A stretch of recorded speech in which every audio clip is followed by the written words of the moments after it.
இன்றைய முதல் வாசகம் சாலமோனின் ஞான நூலிலிருந்த வாசகம். அதிகாரம் 2 வசனம் 1 மீண்டும் 12 முதல் 22 முடிய. இறைப்பற்றில்லாதவர்கள் தவறாக கணித்து உள்ளத்தில் பின்வருமாறு சொல்லிக் கொண்டார்கள்: நீதிமான்களை தாக்க பதுங்கியிருப்போம், ஏனெனில் அவர்கள் நமக்கு தொல்லையாயிருக்கிறார்கள். நம் செயல்களை எதிர்க்கிறார்கள், திருச்சட்டத்திற்கு எதிரான பாவங்களுக்காக நம்மை கண்டிக்கிறார்கள், நட்பயிற்சியை மீறிய குற்றங்களை நம்மீது சுமத்துகிறார்கள், கடவுளை பற்றிய அறிவு தங்களுக்கு உண்டு என அவர்கள் பறைசாற்றுகிறார்கள், ஆண்டவரின் பிள்ளைகள் என தங்களை அழைத்துக் கொள்கிறார்கள். அவர்களது நடத்தையே நம் எண்ணங்களை கண்டிக்கிறது. அவர்களை பார்ப்பதே நமக்கு துயரமாயுள்ளது. அவர்களது வாழ்க்கை மற்றவர் வாழ்க்கையிலிருந்து வேறுபட்டது. அவர்களுடைய வழிமுறைகள் மாறுபட்டவை. இழிந்தோர் என நம்மை அவர்கள் எண்ணுகிறார்கள். தூய்மையற்ற பொருளினின்று ஒதுங்கி செல்வது போல நம்முடைய வழிகளினின்று விலகிச் செல்கிறார்கள். நீதிமான்களின் முடிவு மகிழ்ச்சிக்குரியது என கருதுகிறார்கள். கடவுள் தம் தந்தை என பெருமை பாராட்டுகிறார்கள். அவர்களுடைய சொற்கள் உண்மையா என கண்டறிவோம். முடிவில் அவர்களுக்கு என்ன நிகழும் என ஆய்ந்தறிவோம். நீதிமான்கள் கடவுளின் மக்கள் என்றால் அவர் அவர்களுக்கு உதவி செய்வார். பகைவரிடமிருந்து அவர்களை விடுவிப்பார். அவர்களது கனிவினை கண்டு கொள்ளவும் பொறுமையை ஆய்ந்தறியவும் வசைமொழி கூறியும் துன்புறுத்தியும் அவர்களை சோதித்தறிவோம். இழிவான சாவுக்கு அவர்களை தீர்ப்பிடுவோம், ஏனெனில் தங்கள் வாய்மொழிப்படி அவர்கள் பாதுகாப்பு பெறுவார்கள். இறைப்பற்று இல்லாதவர்கள் இவ்வாறு எண்ணி நெறி தவறி சென்றார்கள்.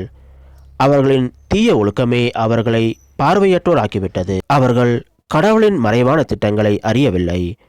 தூய வாழ்வுக்கு கைமாறு உண்டு என்று நம்பவில்லை. மாசற்றவர்களுக்கு பரிசு கிடைக்கும் என்று ஊய்ந்துணரவில்லை. இது ஆண்டவர் வழங்கும் அருள்வாக்கு. இறைவா உமக்கு நன்றி. இன்றைய நற்செய்தி புனித யோவான் எழுதிய நற்செய்தியிலிருந்த வாசகம். அதிகாரம் 7 வசனம் 1 முதல் 2 முடிய, மீண்டும் 10ஆம் வசனம் மற்றும் 25 முதல் 30 முடிய. அக்காலத்தில் இயேசு கலிலேயாவில் நடமாடி வந்தார். யூதர்கள் அவரை கொல்ல வழி தேடிக் கொண்டிருந்ததால் அவர் யூதேயாவில் நடமாட விரும்பவில்லை. யூதர்களின் கூடார விழா அண்மையில் நிகழவிருந்தது. தம் சகோதரர்கள் திருவிழாவுக்கு போன பின் இயேசுவும் சென்றார். ஆனால் அவர் வெளிப்படையாக அன்றி மறைவாக சென்றார். எருசலேம் நகரத்தவர் சிலர் இவரைத்தானே கொல்ல தேடுகிறார்கள்.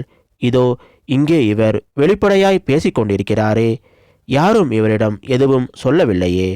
ஒருவேளை இவரே மெசியா என்று தலைவர்கள் உண்மையாகவே உணர்ந்து கொண்டார்களோ? ஆனால் மெசியா எங்கிருந்து வருவார் என்பது யாருக்கும் தெரியாமல் அல்லவா இருக்கும். இவர் எங்கிருந்து வருகிறார் என்பது நமக்கு தெரியுமே என்று பேசிக்கொண்டனர். ஆகவே கோவிலில் கற்பித்துக் கொண்டிருந்த போது இயேசு உரத்த குரலில், நான் யார், நான் எங்கிருந்து வந்தேன் என்பவை உங்களுக்கு தெரியும். ஆயினும் நானாக வரவில்லை, என்னை அனுப்பியவர் உண்மையானவர். அவரை உங்களுக்கு தெரியாது, எனக்கு அவரை தெரியும். நான் அவரிடமிருந்து வருகிறேன், என்னை அனுப்பியவரும் அவரே என்றார். இதை கேட்ட அவர்கள் இயேசுவை பிடிக்க முயன்றார்கள். எனினும் அவருடைய நேரம் இன்னும் வராததால் யாரும் அவரை தொடவில்லை. இது கிறிஸ்து வழங்கும் நற்செய்தி. கிறிஸ்துவே உமக்கு புகழ்.